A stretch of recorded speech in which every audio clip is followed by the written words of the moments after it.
everyone. I hope you guys had a great Sunday. And we are back again with another two episodes. So we're gonna recap episodes 11 and 12. So, episode 11, we are going to start with part two of what happened after the end of episode 10 yesterday. And then we had the famous Black Party episode. So that's going to be fun. Um, oh, excuse me. So let me just say, don't forget to do the YouTube things. Like, share, subscribe, comment down below.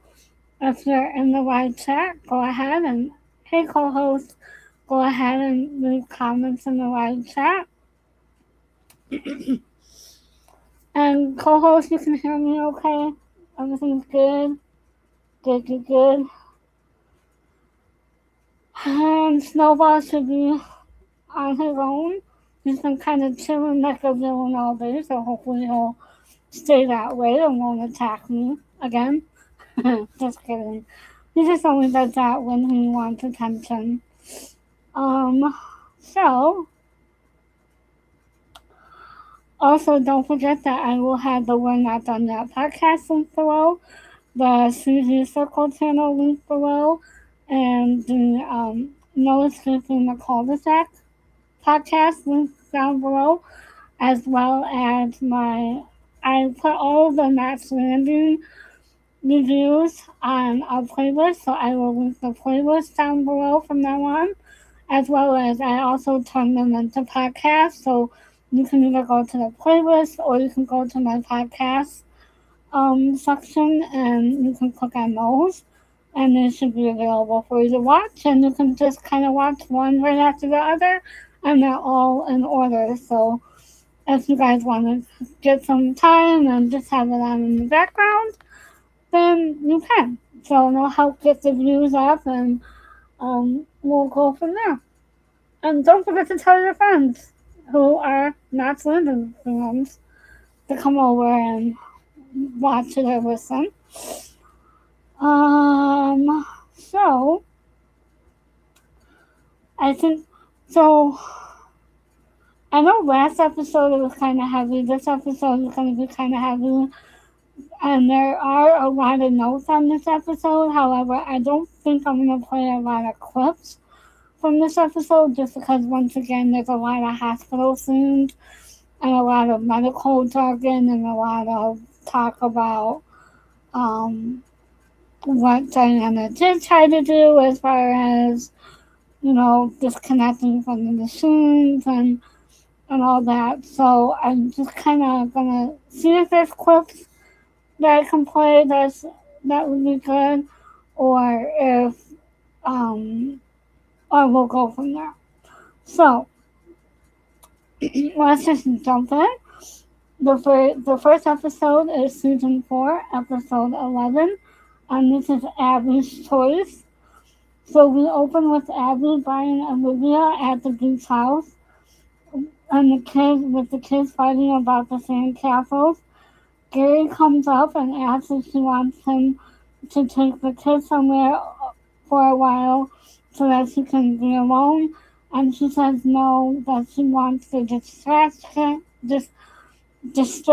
so that, because we learned later that she did get tested, and so she's waiting to hear back from the doctor. Next, we see that Karen is with Diana, who is still in the hospital on dialysis. Mack comes in and asks Karen to come down and get something to eat with him and the boys. And she says no. She tells Mack that Diana looks peaceful and that she has already made up her mind. If it doesn't work, to be a donor for Diana. So basically, she's at peace with the decision that she makes, and it says that sometimes we as humans, when we get close to that, we do become at peace, and we do realize what could the possibilities be. So I think that is something. Um, uh, she, and I just kind of put this in, so we'll kind of talk about this a little bit. So she is hurting as a mother. Karen is hurting as a mother, and I feel for her in this moment as this. I am sure that this is what my mom went through when I was in a medically induced coma for several days. I was in ICU from a Thursday to a Tuesday. I woke up to getting another IV for the night and I was not happy. I woke up to having a tracheotomy, mouth wire shut, which I did know about the mouth wire being wire shut. Um, and something else that she did that I was not aware of until the morning of, and I had to sign the paperwork because my whole surgery was kind of planned around that, and it did not work. Um, so it was a very traumatic procedure, and I was under for about 10.5 hours at the time. So I'm sure my mom was concerned, just like Karen, in this moment, and my heart broke for Karen. Just because, just imagine your daughter being under for 10.5 hours and then being in an induced coma for about 4 days until 10 o'clock on a Tuesday, or I don't know if it was Monday or Tuesday night. So that was probably very traumatic for her. And plus, my brother at the time was graduating high school, so it was his senior year, so she had to go back and forth between my hospital room and him, trying to get things taken care of. And my grandparents were up from Franklin, Tennessee, for the for my brother's graduation. So it was just a lot going on. So my heart broke for Karen in this moment because she was just couldn't leave her side. And then Mack asked how Diana's spirit is, and Karen told him basically what I just said, and is honest with him. Abby is mad that Karen asked her to help Diana, and that she thinks that Diana can live perfectly fine on dialysis. However, she does not know what Diana tried to do the day before. Gary told her that Karen did not have a choice in the matter, and Abby thinks that Karen is doing this just so that Abby can't say no, and Abby is hoping that she won't pass the test, and then Gary comforts her. So basically, she loves Diana, but she's like, I don't know if I can go through with this, if I pass, and if I don't do it, then, it's gonna kind of all end up badly. Val is baking because she can't sleep, and this is what she does when she can't sleep. Lily, May, and Val are talking about Diana being on the machine, and is hoping that Abby said yes, but they are not hopeful about it. Val does not want to talk about this. Lily May says Abby is Abby. And then Laura gives Richard the insurance forms, and she thinks that Abby has controlling interest in the restaurant. And Richard says that she doesn't as long as he pays her on time. Laura says she will hold it over him for the rest of his life. However, it won't be for long, as we will learn. CG answered the phone, and it was for a reservation, and she overhears the fight that Richard and Laura had. CG makes Laura feel good, and she tells her that tomorrow is her birthday. So basically, CG is telling Laura that tomorrow is her birthday, and that she's supposed to spend it with her manager. However, Laura doesn't know to what extent that they were together. And then they become friends. Kenny runs into a former coworker, and that is when he learns about Jeff Munson. And goodness, Abby did tell him out. And Gary did not know about it, and he still doesn't know about it. Abby is a suitable donor, and she does not know what to do. As she is talking with the doctor, she goes back and forth. Abby is told that Diana can function with Abby is told that she can function with one kidney, and that Diana will, and if she doesn't donate her kidney, Diana will have to come to the hospital 3 times weekly for dialysis and can lead a perfectly healthy life. Abby is afraid, and she thinks it is not fair, and the doctor tells her that there is no pressure about it. Abby leaves, and she says that first she can't do this. She returns home, and she wants to be with Gary. However, she can't because she is sad. She tells Gary that she is a suitable donor, and she is starting to think about Diana in this moment, and tells Gary she tells Gary that she learned about what Diana tried to do when the nurse told her as she was walking out of the hospital. Abby tells Gary that she would do the same thing that Diana did, and she says that many people Diana's age do try to um, unalive themselves because they don't want to be on chronic dialysis. So this is a normal thing. And once again, we're having a pulse on the community about, dialysis and what it means and what it entails. And, I've worked with consumers and clients who were on dialysis, and right now I am a biller for a primary care physician who sees mostly Medicare patients, and a good portion of his patients are on dialysis. So it's a real thing, and it is very time consuming for someone to be on dialysis. So just imagine an 18-year-old having to be on dialysis. um, and if she does say no and something happens to Diana, she will have to live with the fact that she could have done something to help and she didn't. She asks Gary to tell her what to do. Gary tells her that it is something she has to make the decision on her own. Karen and Diana are talking, and they say, "Poor Abby." Poor Abby.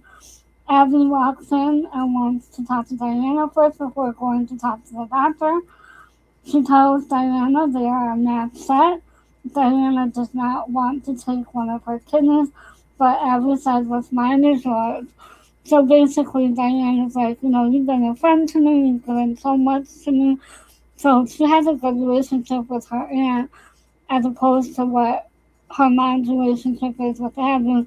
In spite of that, she does have a good relationship with her aunt, and they do love one another. Um,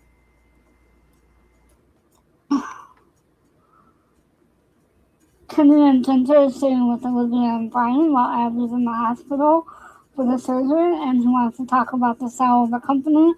Gary reassures him, so again, Gary has no idea about the fact of what Abby did. Abby is getting ready for surgery. The night before, Karen goes in to talk to Abby and to thank her. However, she tells her to get out and that she does not want Karen there, and to save a whale in her name if she wants to, if Karen wants to thank her. The doctors come in to talk to Diana about the procedure, and Eric is there. They need to examine Diana and ask Eric to leave. He does leave, and she is nervous, so they're both nervous. Matt goes to walk with Eric. He's really stepping up. Like now, he's really showing that he wants to be a father and he wants to be a part of their life, which I think is really special. Um, they talk about Victor is on the phone with Laura. Chip tries to call Susie, however, Susie is with Laura and the baby, and then they talk about Susie having the baby, and Laura asks her to stay for dinner with her and the boys, and she agrees. Val and Karen are talking about how this should not be happening, and that she is so worried about Diana, and she is afraid that she's going to outlive Diana, and she can't go through another loss, and she said that she won't, not with a child. However, this is a little bit foreshadowing. She does lose Diana, but not in the way that it's gonna come out. Chip calls the restaurant looking for Gigi, however, she's not there. Mack goes to see Diana, and then they got finally, and she tells him that she's glad that her mom found him, and that, he is a good support, and that she's glad that he's there for them. So they make up, which I think is really sweet. Chip goes to talk to Diana, and Mac leaves. He still does not like Chip, and neither does Karen. Chip says that he feels like everyone is studying him about how good, if he isn't good for Diana, and she says that he is good for her. Dun dun dun. Diana tells Chip she is scared and Chip says that everything's gonna be fine and that he has a good feeling about it. She talks about when her dad was sick and how, she made deals and it didn't work and all that stuff. Chip gives her a necklace, however, it does not say it is from both he and Millie. And then I put bad Chip, lol. Gary is talking to Abby before the operation. And then it's the day of the operation. Karen and Mac and Gary are waiting for the outcome. Everyone else is in the waiting room and Chip gets Karen a coffee. You can cut the tension with a knife. Susie stayed over while watching a movie that they were watching and she didn't want to go home. Mister comes in and is surprised to see her at the table. Gary goes for a walk and Karen says that she forgot Diana's room. Mac offers to go get it, however, Chip says that he will go so that Mac does not have to leave Karen, which I give some Chip some points for that. However, not a lot of points, maybe a half a point. I give him a half a point for that. Chip is at the fairgrounds getting the robe and slippers and looking through a book that Diana's mom gave her and finds a saying that he memorizes to impress Karen later. Val goes to talk to Gary about Abby and how hard it is and she wishes there is something she can do. Laura shows up and walks with Val back inside and asks how Karen is doing. Val sees Gary talking to Susie, so she's thinking that maybe there's something there. No. Chip arrives back at the hospital. Susie gets a phone call from Chip and she is concerned about not spending the day with him. However, Susie doesn't know that he's at the hospital with Diana. Olivia and Ginger show up. She is scared for Abby and Val and Olivia go for a walk. This is when Chip recites the poem that he found in Diana's book. And Karen says, thank you. Oh, I guess it wasn't a lot of notes. My bad. Val asks Olivia if she's feeling better. And Olivia is afraid something bad is going to happen. And then miss each other. However, Val tells her that, no, not at this moment. She's very proud of Abby and what she's doing for Diana, for her cousin, so that her cousin can have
Okay, I think I'm back.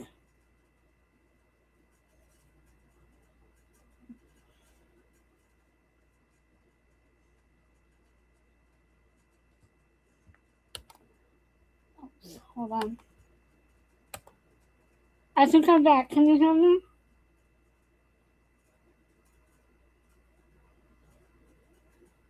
Hello? Hello? Hello?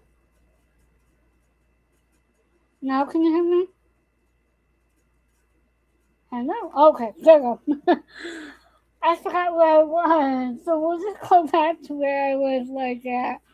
Now asked Olivia if she's feeling any better, and Olivia is afraid that something bad is going to happen to Abby. However, Val says no, that, her mom is doing something wonderful and she's proud of her mom, and the fact that that she is giving Diana one of her kidneys so that Diana can live a healthy, normal life. Hello, co-host. Can you hear me now? um, did you hear what I said about Val and Olivia just now? Like 10 seconds ago?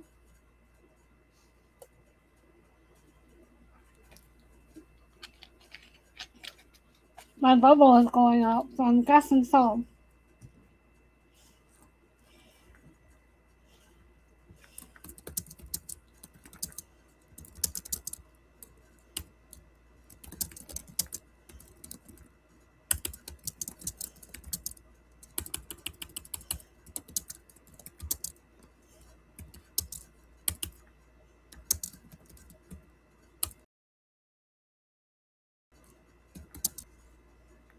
Okay, hold on.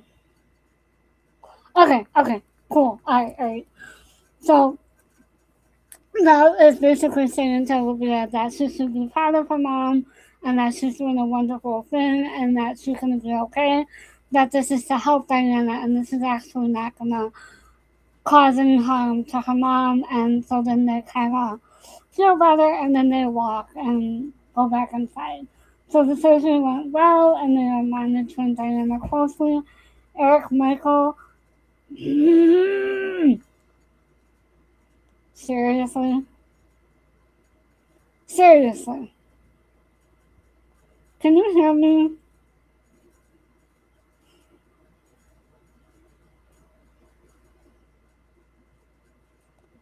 Oh.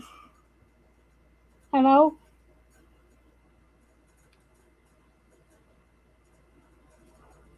My camera got disconnected, so I'm not sure if I'm still here or not. Hold on. Hold on. Seriously? Seriously? Can you hear me?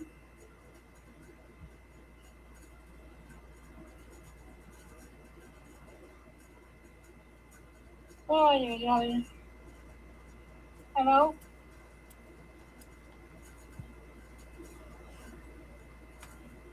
My camera got okay. It's okay with the camera. I'm not gonna deal with it. I'm not on camera, so we're good. We're good. We're good. I'm good. I'm good. Okay. Alright. So the surgery went well. They are monitoring Diana closely. Eric, Michael, and Mack show back up. Laura showed up to Susie's with a cake for her birthday. Chip is still not there. Abby wakes up and she's Gary and she's glad that the surgery was a success. Diana wakes up and asks how she is doing, and everyone tells her that they're doing fine, that she's doing fine, and the kidney is strong. And everyone is relieved. Karen goes in and kisses Abby on the forehead, hence the picture. And it's official. And then I said, it's official. Karen and Mack are back together. And I think that they're exclusive now. And the reason why I say that, because we don't get, like, okay, that's the end of the episode, so now I'm talking about it. So we don't get a final. Hold on, I want to try something real quick. Just bear with me.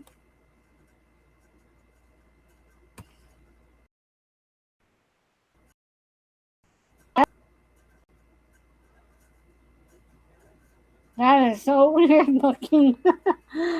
Oh goodness me, it's so weird on my screen. Anyways, so Mac and Karen are officially back together, and they don't have a conversation as just kind of known because of the fact that he was there with her throughout this whole thing. The fact that Eric went to go get him, I thought was really sweet, and they're probably more exclusive now than what they were before. So that's good. And then we see how much Abby does love Diana because I think that if she didn't love Diana, she wouldn't have done what she done.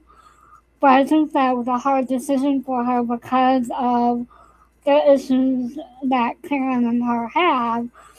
So for her to do this, I think that she realized that she's not doing it for Karen, she's doing it for Diana so that Diana can live a healthy and good life.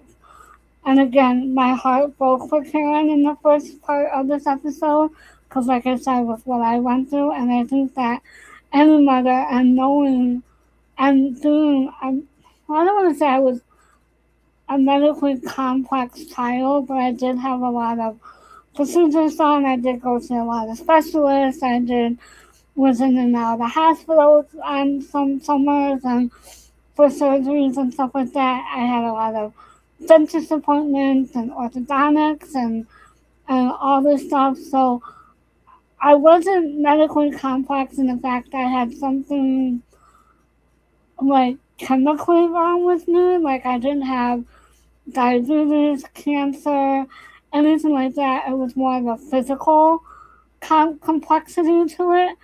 And I just had to have a lot of testing. I had to have a lot of procedures done. So I think that that's a little bit different. However, I can kind of relate to Karen. I'm watching her go through this a couple of times throughout the series. I think there's one with Eric, and then I think that um, she kind of sort of talks about it about the actor who played Eric and the fact that they lost him during the run of knotslanding. So I think that kind of knowing Mac, that kind of breaks my heart too because she basically almost raised these kids on set. Like she didn't take the place of the real mother, but she felt like a mother to them and loved them, I'm sure, like a mother. And she told Claudia that she loved her like a mother as well, because they were with her for so many years. Um, and again, we didn't see Kenny and Ginger together. We didn't see Laura and Richard together at all. They were kind of on the phone, off the phone. And then I think what Chip is doing with CG and Diana is kind of funny. He's a schlub, as Mac would say. Calls him a schlub. Um, so there's that. Like I said, I don't think. Let me see if there's any scenes that I can play from this episode. Hold on 1 second. I'm actually on season 5, so I'm going to go ahead and stop this. Go to season 4. Go to episode 11. And I'm going to see if there's anything in here that I can play.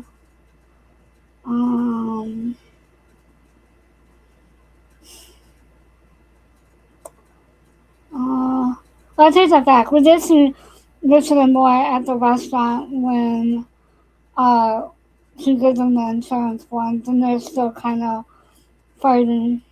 Um,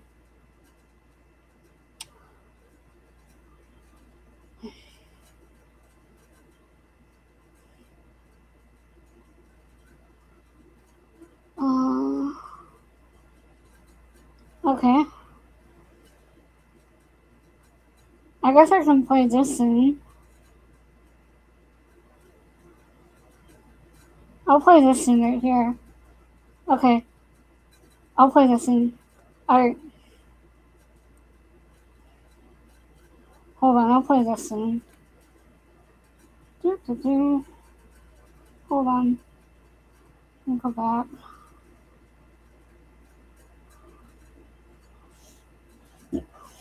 Okay. Alright. This is in accordance with YouTube fair use policy. This is a sweet scene between Karen, Diana, and Abby. And again, here we go. This is in accordance with YouTube fair use policies.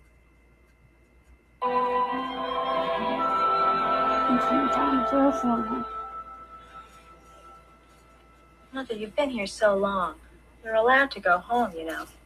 Well, Abby's saying Dr. Gilbert now. I'll go home later. Poor Abby.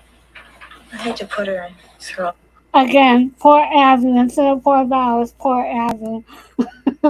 And again, this is in accordance with YouTube fair use policy. Be good for a character. Hi, Abby. Thanks for the flowers. Oh, you're welcome, sweetie.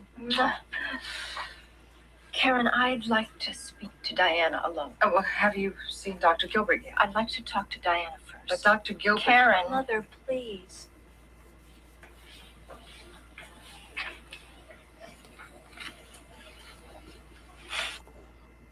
So, again, it's a tension between Abby and Karen right now for me that gets me. However, this is a sweet moment between Diana and Abby. And again, this is in accordance with YouTube fair use policy. How you feeling, kiddo? Never gotten this much attention in my life. I think I could get used to this. I did talk to Dr. Gilbert. What did she say? You and I are a match set. Abby, I can't let you give me your kidney. I'm serious. It's not fair to put you in this position. Honey, it's real sweet of you to think about me. I can't believe they even asked you. Diana, they asked her because there was no one else. There's no other choice. Diana wasn't going to wait for a donor outside the family. She was just kind of already trying to disconnect herself from dialysis. I mean, come on. Of course they're going to ask Abby. Again, this is in accordance with YouTube fair use policy. So beautiful. It just doesn't seem right. You've been such a good friend to me, Abby. You've never treated me like just a niece, you know? What is her being beautiful have anything to do with her giving her a kidney? I don't get that. Co-host, do you understand that? I don't understand that. Again, this is in accordance with YouTube fair use policy. When everybody else treats me like a kid, you always treat me like a person. Even when I act like a kid.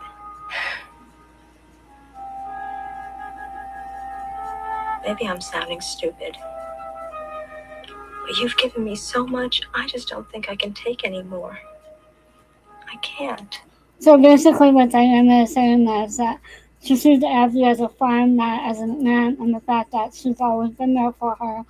And again, this is what, this is really sweet, and I love this because this shows Abby not as a villain, but as a human being. And again, we talk about that multi-level characters. It's not just the villains on Knotslanding are not just villains. Well, except for Chip, Joshua. I think there was one other one. They're not just villains, but they're multi-dimensional. And I think that that's really what we're seeing with Abby in this moment. Again, this isn't quite. Although I've seen some recent episodes, some some episodes after this where she is a villain, but that's just me. And again, this is quantum future series policy. Honey, I just came here to tell you that what's mine is yours.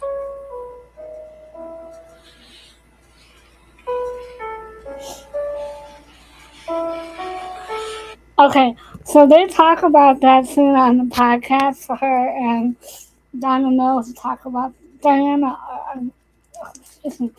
Claudia and donnamills talk about that on the podcast about how she said what's mine is yours. and how that is how that was a funny line for them. So I'm gonna play this soon because this is really sweet. Again, this is according to YouTube series policy. Let's go. Oh wait, got commercial. So what do you think, co-host? Do you think that was a sweet scene and that Abby has a little bit more dimension to her character in that scene?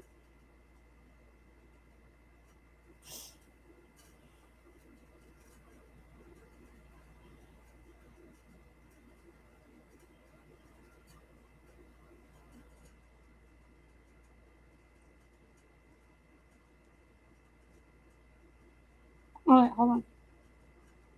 Okay. Alright, this is according to YouTube series policy. You still there, co-host? This is according to YouTube series policy.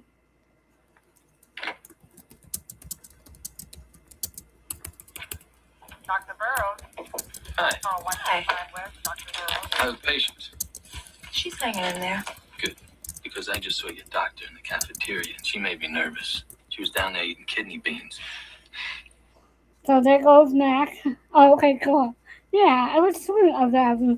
So this is more of a dimension. So here's Mack being Mack. Again, this is according to YouTube series policy. I see you. Again, I forgot about the lag. Sorry. Again, this is according to YouTube series policy. How you doing? Fine, really. If I were you, I'd be scared to death. Most people are before an operation, you know? Mac, What? thanks for being here. I know it would be a lot harder for Mom if you weren't. Coming from you, I take that as a compliment. Thank you. I think this is a really sweet scene between Diana and Mac. I don't think that she really is comfortable with him, but she's getting there. Again, this is according to YouTube series policy. I've been lazy to you. I know it too. But I just want you to know that I'm really glad that Mom found you. Well, she's lucky to have you too, kid. Diana. Alright, there you go. I'm not gonna play any chip soon because he's a villain. Let me see if there's any more things I want to play.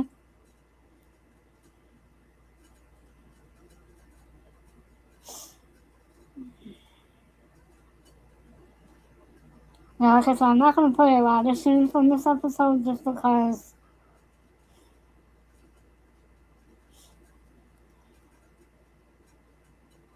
Alright, I'll play this last scene here. This is in accordance with YouTube series policy. Alright. This is the last scene of the episode. Well, second to last scene. This is in accordance with YouTube series policy.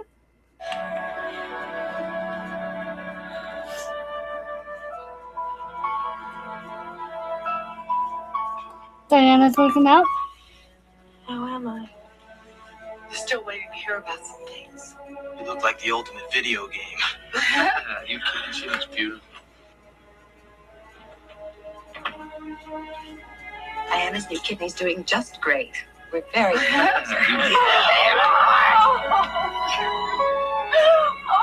right, go. All right. So there's a combination of them. I'm gonna let this play out. Again, this is in accordance with YouTube series policy. I knew she'd be better. You knew it. You told me. All right. Chip is happy. You told me.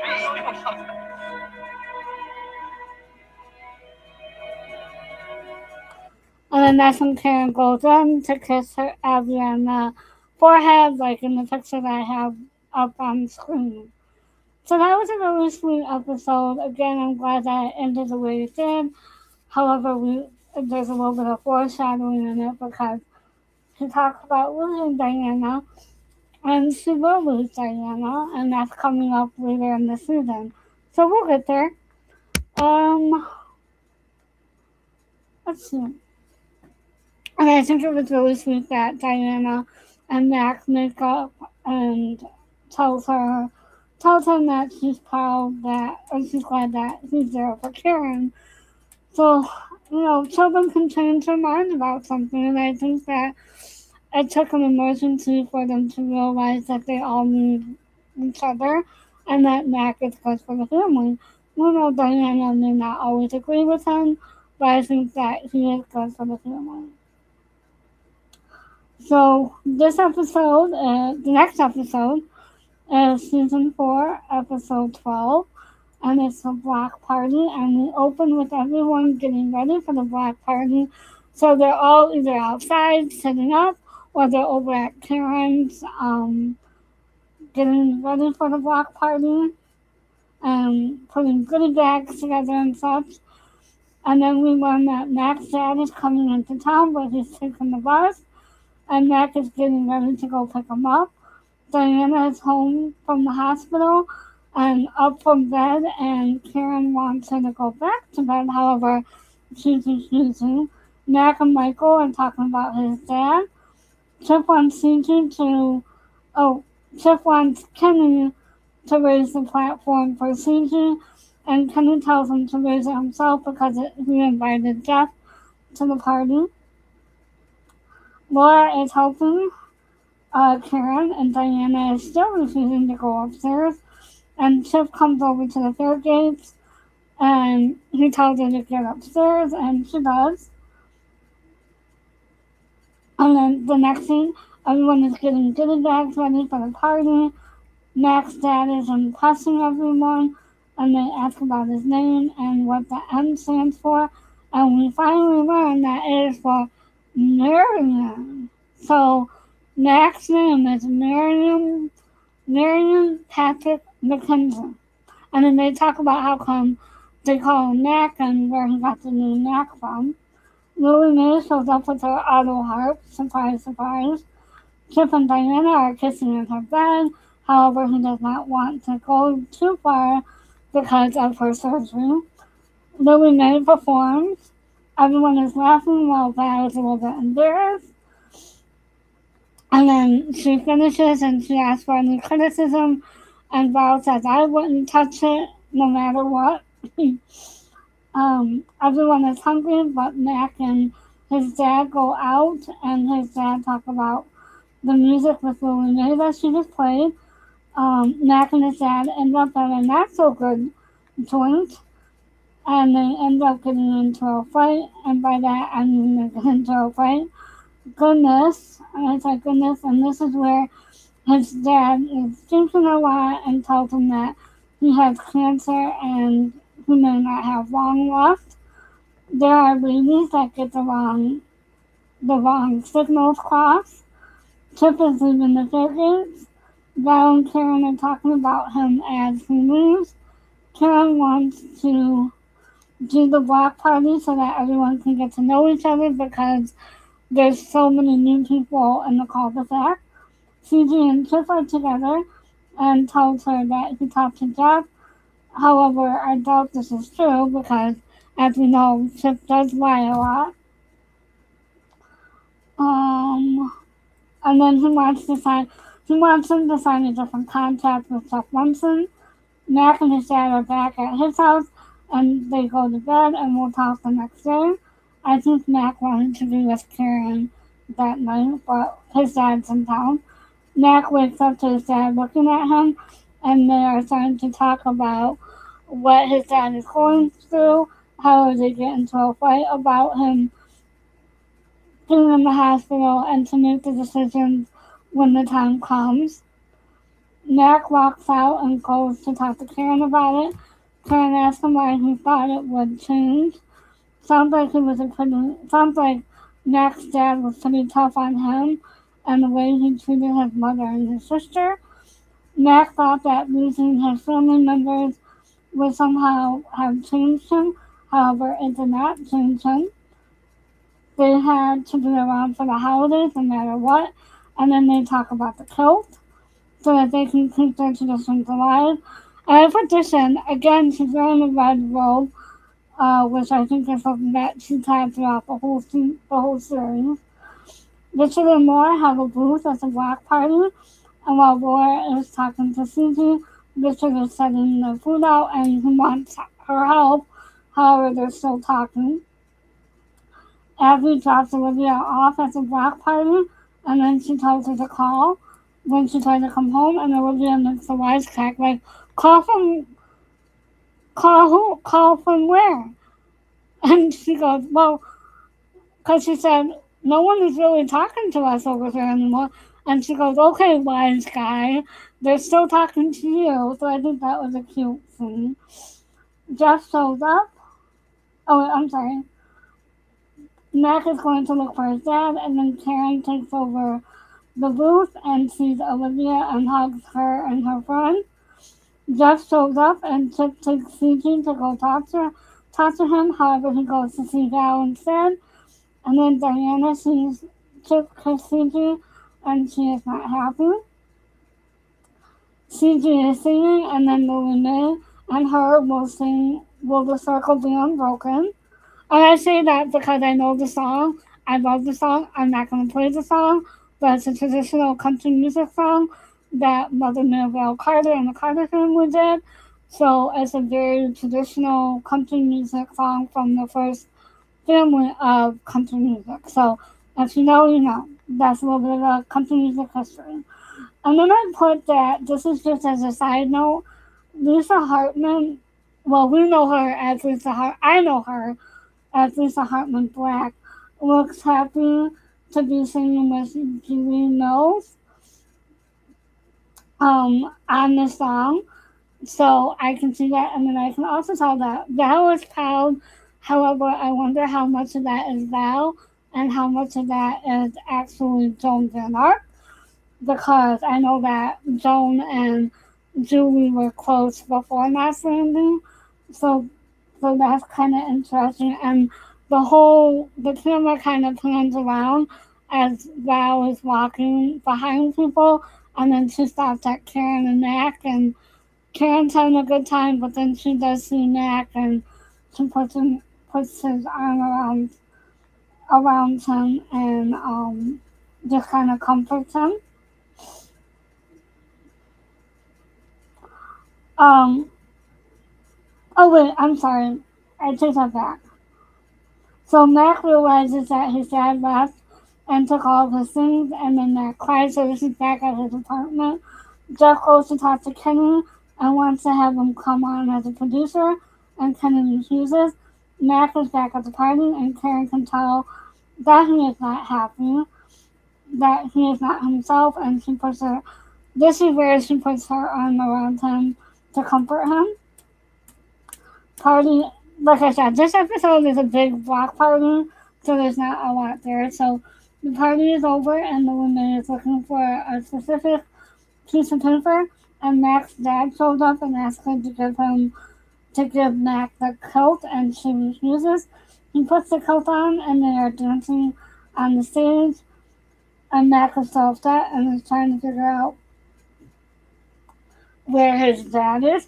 Mac snaps at Karen and realizes that he is just like his father, so he kind of wants to break the traditions. Mac sees his dad in the limo outside, and he goes to talk to him and sees him wearing the coat, and he wants and asks why he's wearing the coat, and his dad said, because I need to apologize to you about what happened. Karen and the limo start to walk away, and then they stop to make sure everything is okay, and then they want to work things out. However, Mac makes him promise that that he won't lose his dad. Like, he wants to be sure that his dad is still around.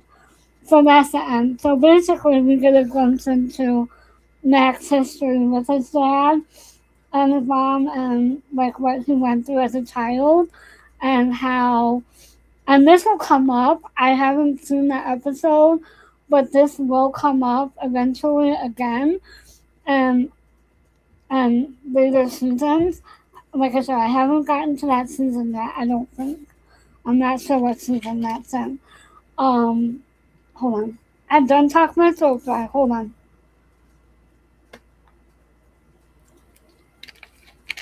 As Kathy says from Gossip Rumor and Innuendo, and take her saying all the time. So that, and again, and they work on their relationship, and we know that because coming up in season 5, we'll kind of see them where Mack is on the phone with his dad about what has been going on with Karen and the commission and all that. So we'll learn a little bit about that. Um, Bear with me 1 second. There's noise outside my bedroom door. So it's gonna make it a little bit louder. So I'm glad that they finally work out their problems, and I'm glad that Karen is there to help them.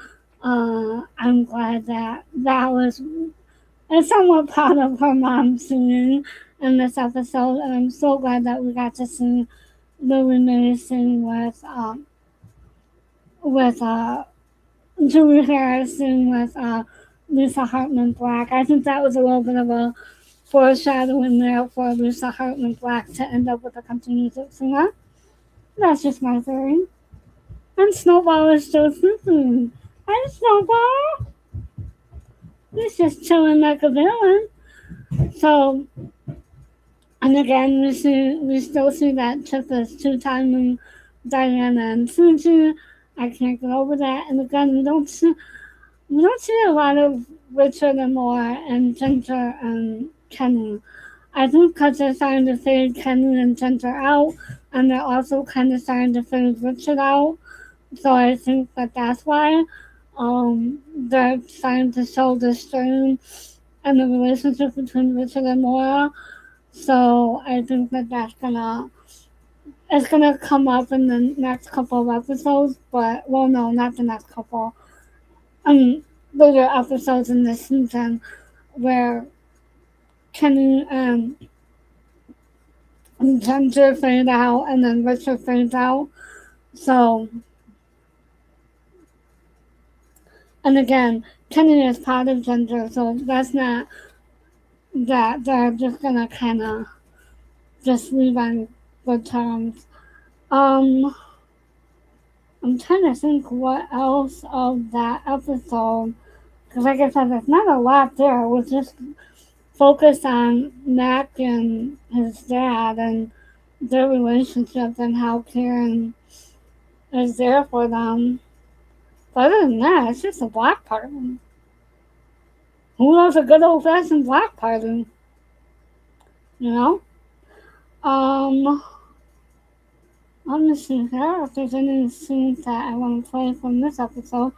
Co-host, you got anything to add, my friends? Let me turn this down while I look for scenes.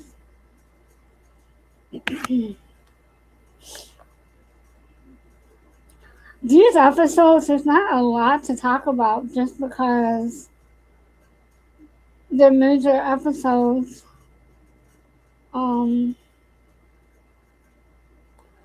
I kind of want to play just the Karen and Mack scenes about his dad. I think that's important.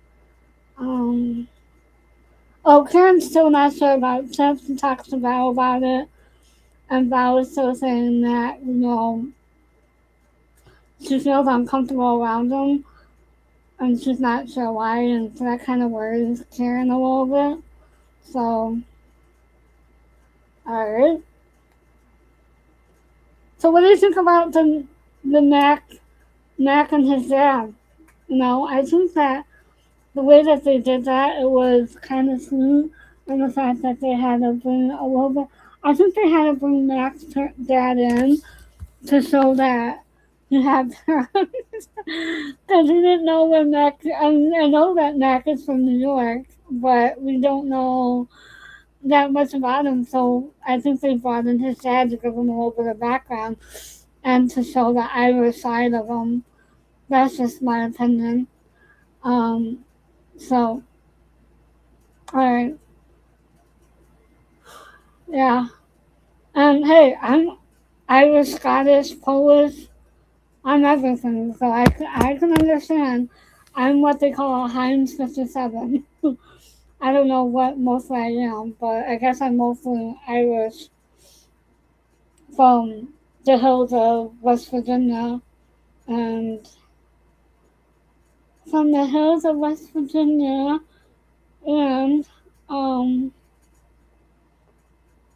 my family is from the hills of the highlands of West Virginia, and the mountains of Tennessee. So there we go. So I'm hillbilly, Irish, Scottish, Polish. So I can kind of see where the Irishmen are coming from. Alright, again, this is Constitution 30,000.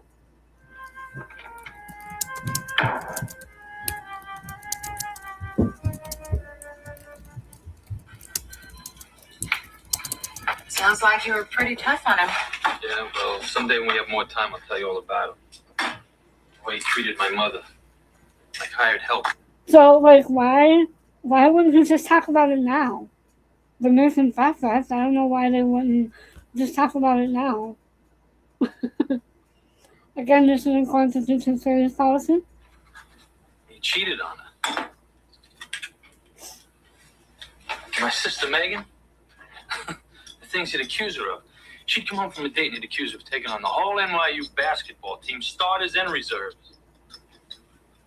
She didn't even like basketball. Rough on him? You want to know what? I love the fact that Karen is just letting Mack talk about what's going on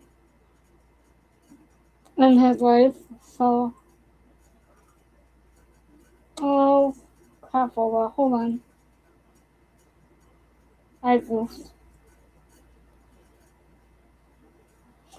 I like the fact that Karen's just letting him talk and letting him air out his feelings. I think that's really sweet.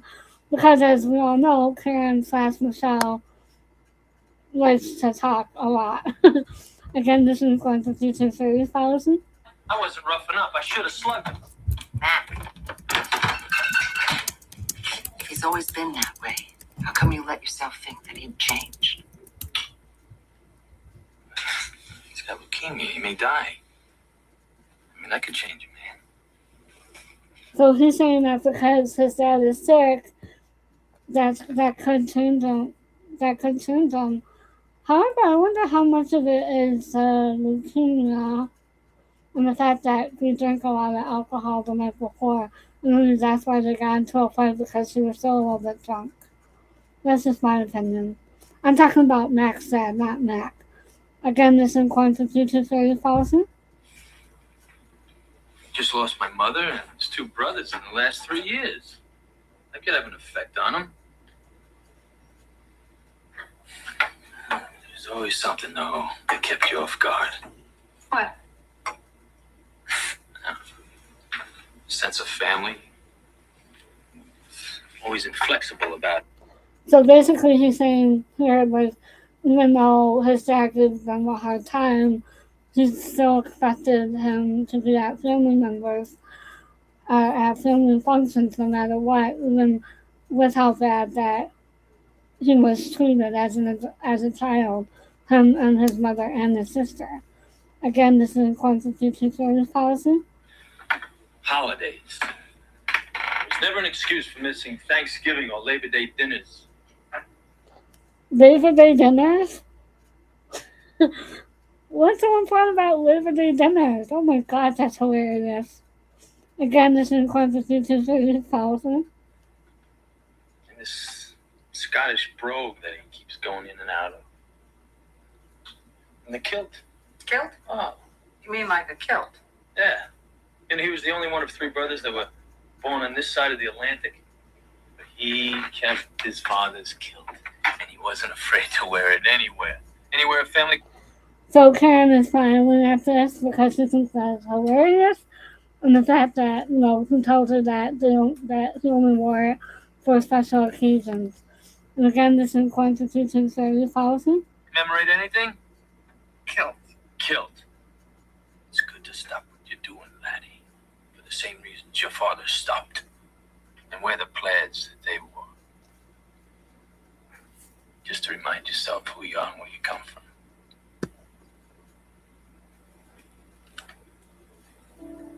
That is nice. Yeah, it's nice. And he believed it. cherish the past as well as traditions. I think that's sweet that his dad wants to cherish the past and all of those traditions. I think we're losing sight of that a lot lately with everything, with the world that we're living in now. We're losing sight of traditions and the fact that, um, sorry, I'm just trying to see if I got anything. Um,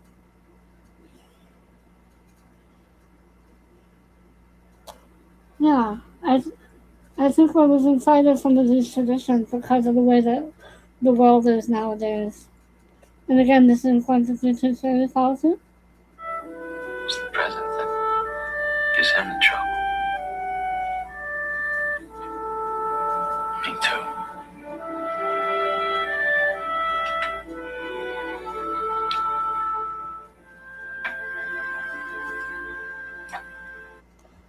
Sorry, I just let that play out just a little bit. Alright, and then we're gonna play.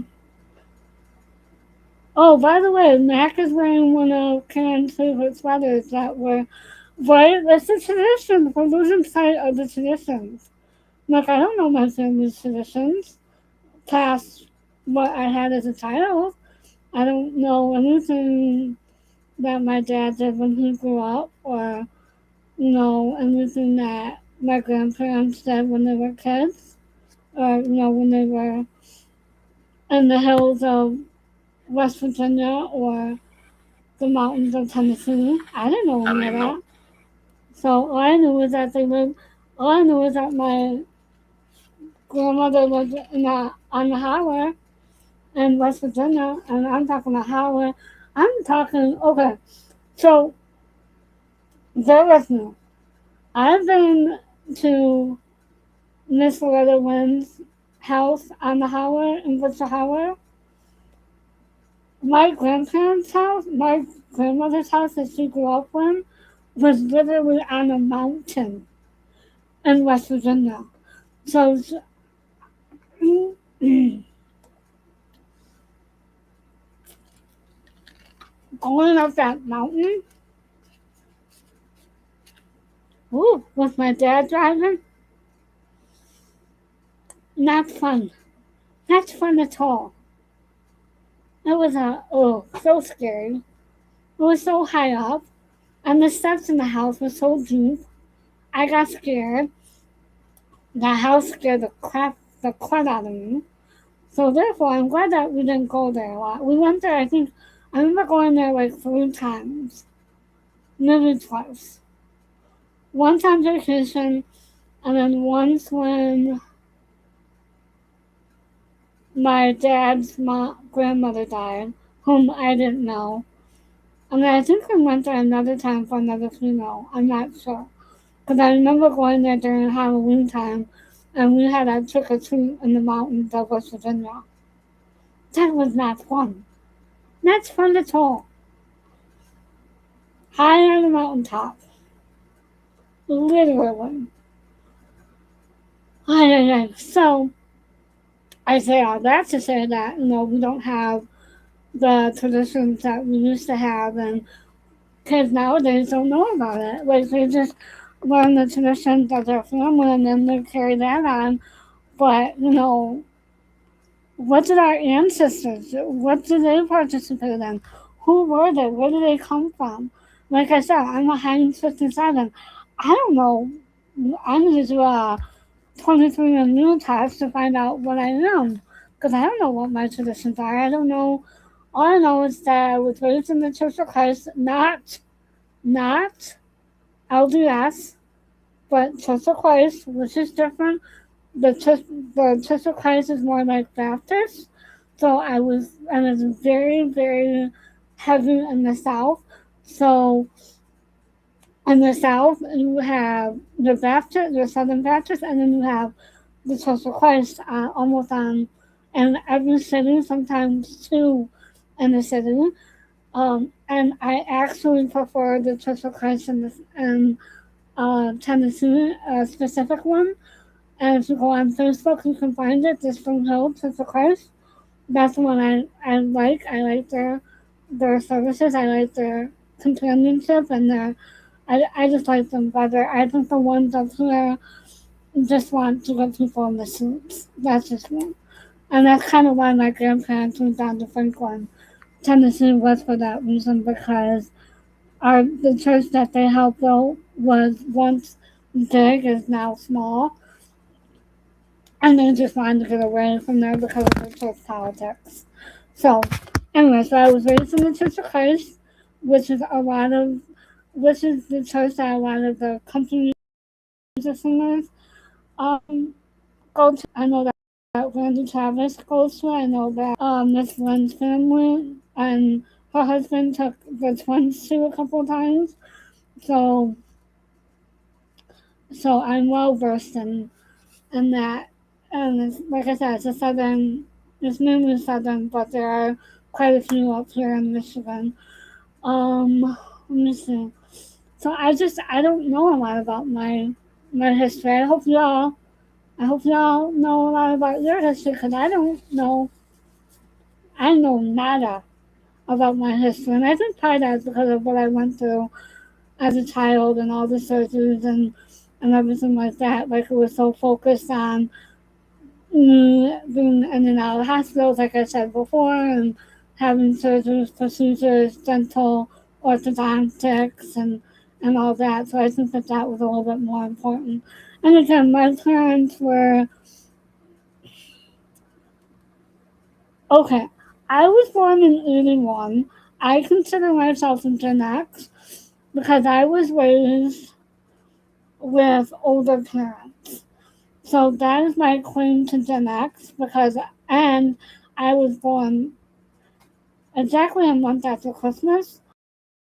So I was right on the cusp of 19. So I was still kind of like at the tail end, the beginning of 1981.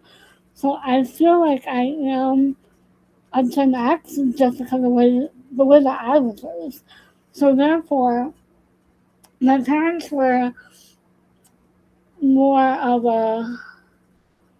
I was raised differently than a lot of kids my age and a lot of kids I went to school with. I was raised differently, just because of the way that my parents were and the fact that they were older. However, I was also shielded a lot as well. So I didn't, and when I say shielded, I mean protected, like not from outside, not from TV music or anything like that. I was shielded because of all my issues. My brother had free reign. It was just me that needed to be protected. um, so,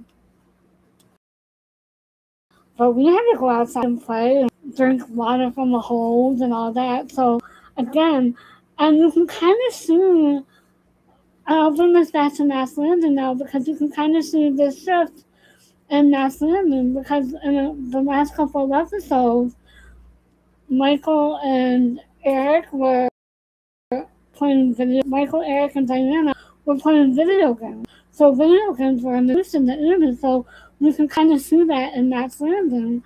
And they were even trying to teach Mack to play video games, which is rather interesting. So we see the introduction of what we now have in our world with the video games. So knotslanding really did have a pulse on what was going on in America at the time because, like I said, video games, computers, you know. So yeah, so I think that's really interesting. So anyway, so here's the last thing I want to play. This is in quantity transfer policies. Mack, if you don't hear from your father, you can always go to New York to see him. Never. I don't even know why I went looking for him today. Don't tell me the answer. I don't want to know. So Mack is kind of frustrated right now because he doesn't know where his father is, and then he just doesn't. He's not used to having someone help him with this, so therefore I think that's why he's kind of snapping at Karen, and we'll kind of see that right now. The same quantity to service policy. Oh, come on, honey. I was just. You come on. Work this out myself. Mac, don't shut me out. I said I'll work this out myself, alone.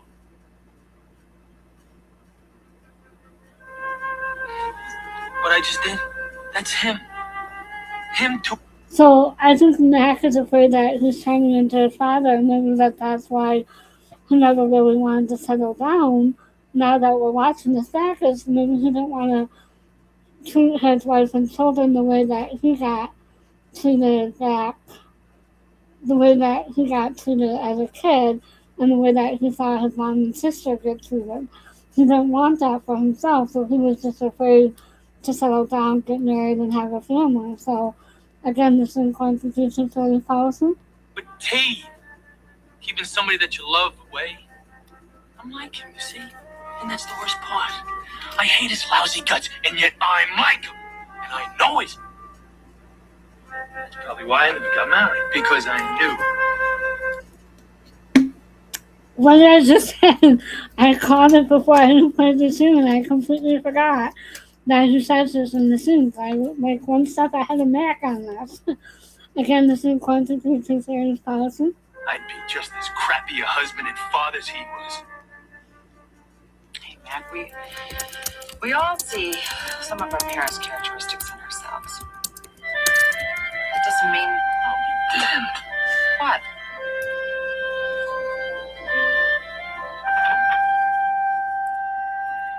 Alright, that's the end of that scene. I'm not going to play the rest of it because it's going to talk about some stuff that might get flagged on YouTube. So, again, what did we learn in these two episodes? We learned that Abby really loves Diana, despite the fact that she can be a funny person at times to adults. She really does. She does love her niece and nephews so much, and that she would do anything for them, especially since that they were her brother's children. But she doesn't want to do it for Karen. She'll do it for them and for Sid. However, again, excuse me, I want to know what happened to their other sibling. Because Abby and Sid had a nephew come to dinner to set him up with that Linda chick in the second season. The second season. So whatever happened to that other sibling? That's kind of like a plot hole. That's interesting. Because we never learned about that. So anyway, so Abby loves her niece and nephews to the moon and back, almost as much as she loves her kids.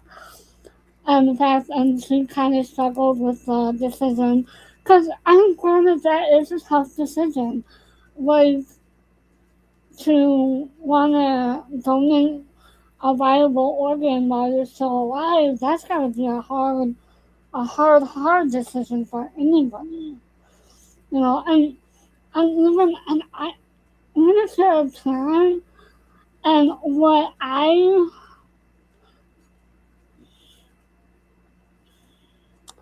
there's a movie out called My Sister's Keeper. And basically what that was is that there was a child who was born to be genetically identical to her older sister who was diagnosed with cancer. No, they said it was their nephew on the show. Now, I'll have to go back and look, and I'll have to find it. But they said it was, because I remember distinctly Karen said, I want to introduce you to Sid and Abby's nephew in college. Maybe it was a cousin, but I thought it was a nephew. I'll go back and see if I can find it. I don't know what episode it's in, though. Oh, man, I gotta go back and find it. Hold on. Was that in season 2? I think so. Hold on.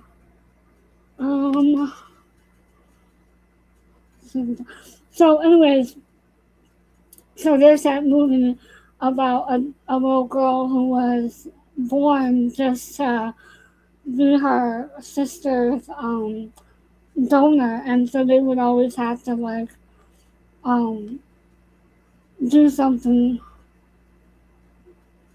to I'm hold on.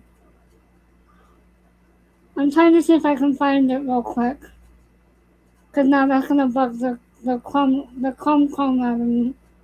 I don't know when that's some choices. Okay, it's not there. Hold on. Oh wait, here we go. I think it's in this episode. So I don't understand how it works.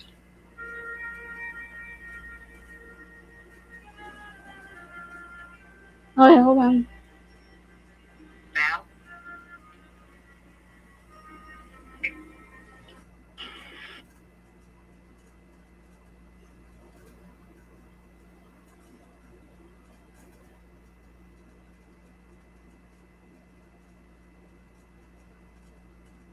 Okay, here we go. I found it.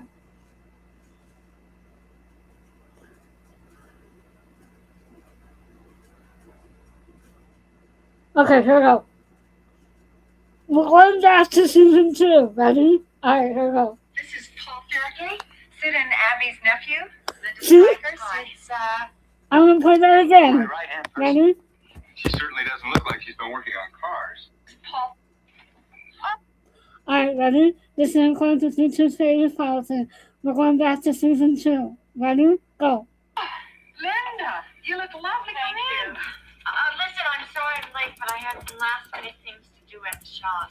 Come on in. This is Paul Farragut, Sid and Abby's nephew. Linda Strikers. Hi. It's It was. So, but he was introduced, yes, the kid's cousin, but he was introduced as Abby and Sid's nephew. So I don't. So what happened to the other sibling? Who was that? And there's no mention of him again. So that's one of the biggest plot holes of knotslanding. I want to ask them when I've done your podcast about that. I was like, hey, what happened to Sid and Abby's other sibling? So anyway, so there's that. As I was talking about, there's a lot of there were a huge kick of babies being created so that they could be their older siblings' donors.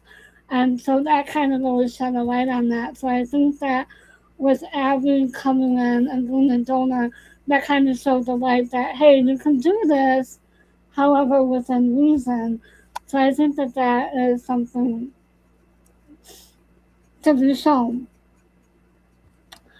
So there's that. And then we see, like I said, with the first episode, it was mostly about Diana's surgery and Abby helping her out. And then I'm glad that Karen and Matt got back together and it was official, although they didn't really talk about it. I wish that they would have had like a better make-up soon. However, I get it. They wanted to show that no matter what, Mack was going to be there for her because he does love her. It's just that they just hit a rough spot and he just didn't know what he needed to do with his feelings. And then we see in the next episode where his frustration came in with settling down is because of his dad and the fact that the way that he was raised and the fact that he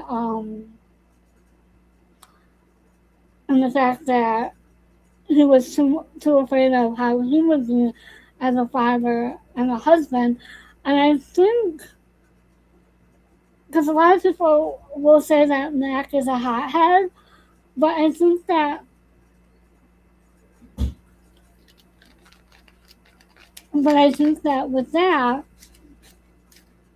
you can kind of see why. Because, again, his dad was that way.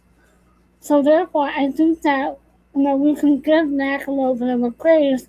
And then, like I said, he met his match with Karen, and Karen met her match with Mack. With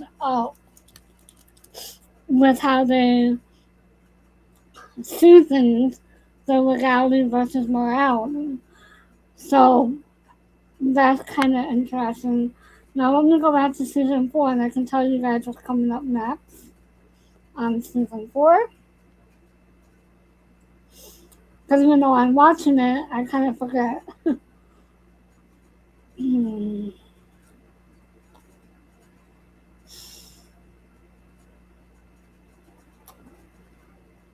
Oh. 19, 20.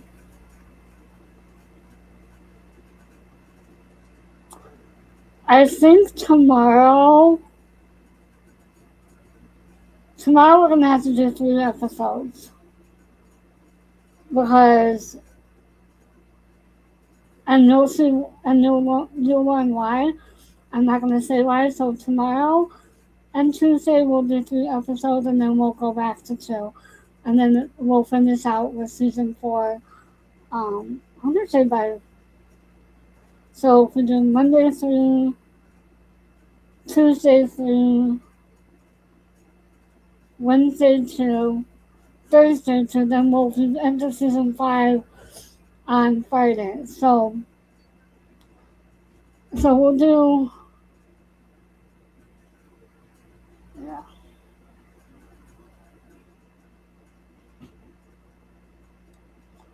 So we'll do 3 episodes. We'll try to do 3 episodes tomorrow. 3 episodes on Tuesday, and then we'll go back to 2 episodes. Just because, no, maybe not. I don't know. I'll put it right there. Because I kind of want to stay ahead. So maybe we'll just do 2. I don't know. We'll see.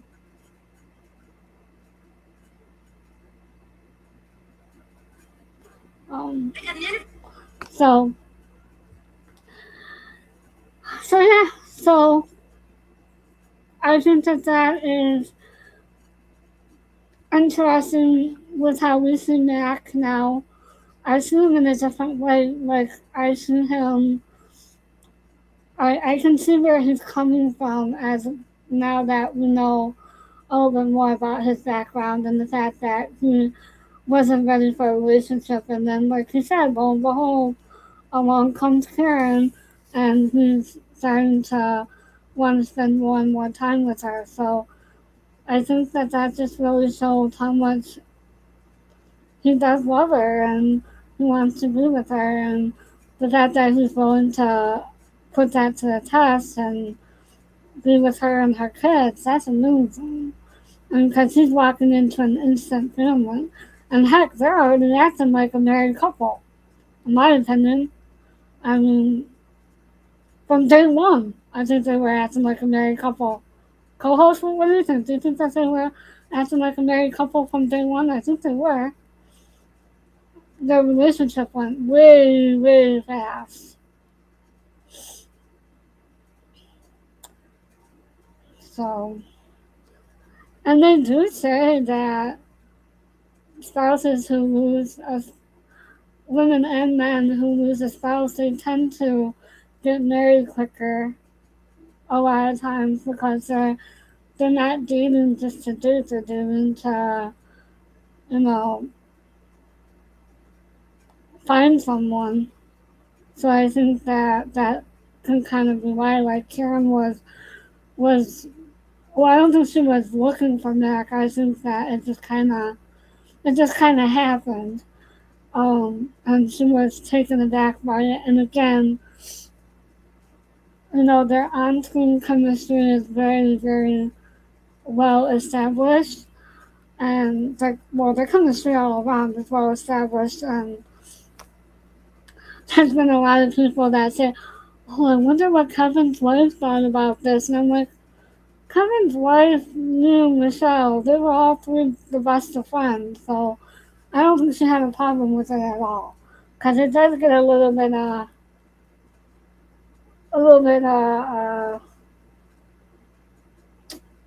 risque, if you will, as the seasons go on.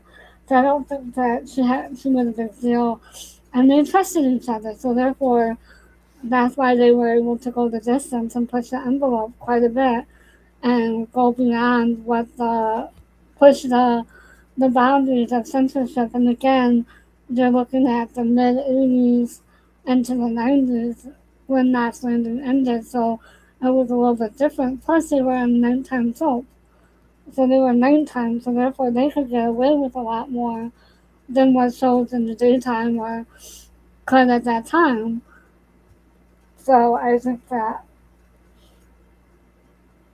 and again, I haven't gotten past season 10, so I don't know how much of it goes beyond that, but I do know that it does get a little bit, they do push the envelope quite a bit, and we'll see a lot more uh, bedroom scenes after they get married and a lot more talking at night and all that good stuff. So, yeah.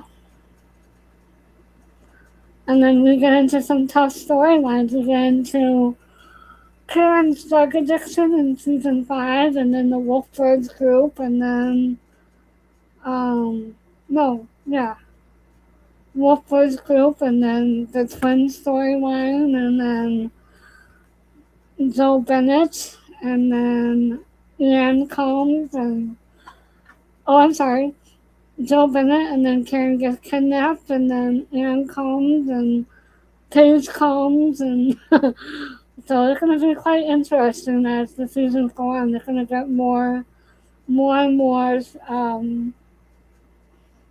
what did I call it? More and more serialized. Like the stories are going to thread through, and they're going to last for more than one episode now that we're into season.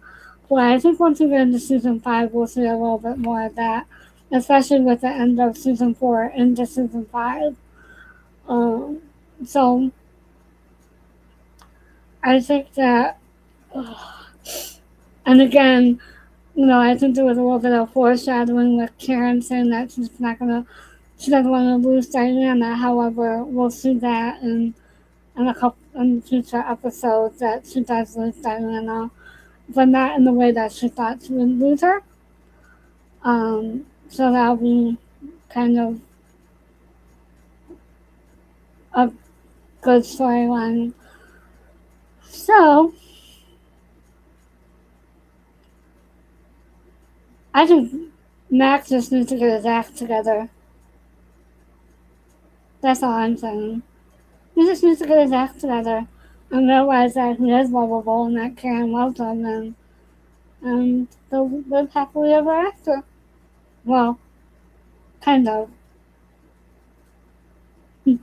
Again, they wanted the producers to show like a real married couple and real problems and real fights and real makeups and all that stuff. Like they didn't want to have a fight and then makeup in the same episode. They kind of wanted it to drag out a couple of episodes, and we'll see that. We'll see that because they do have a separation and season. They have a couple of separations in season 5. No,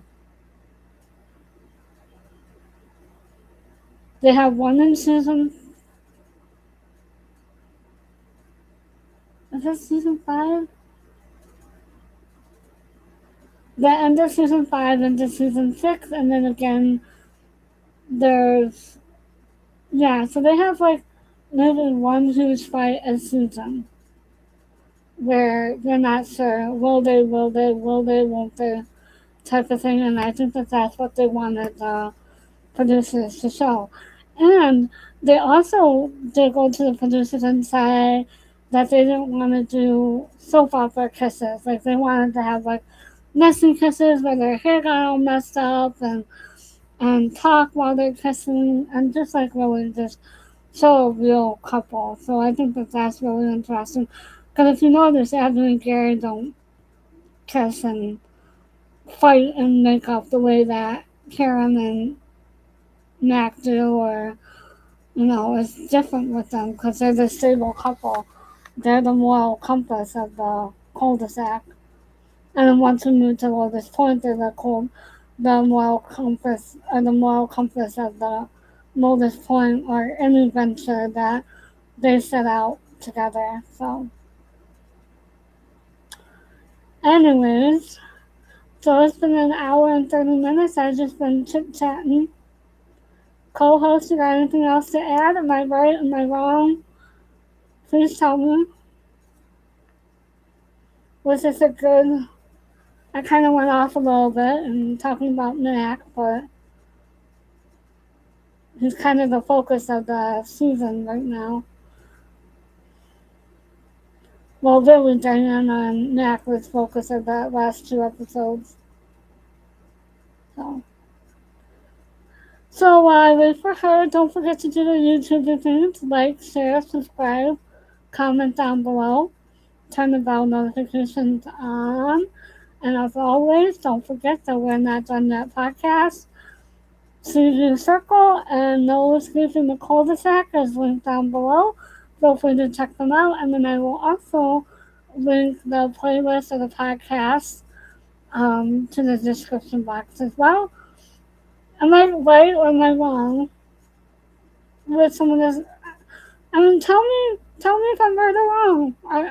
If I'm wrong, just tell me I'm wrong, because I could be way off. And I don't know if this is more of a psychological. I don't know if I'm psychoanalyzing this or if I'm just talking about it.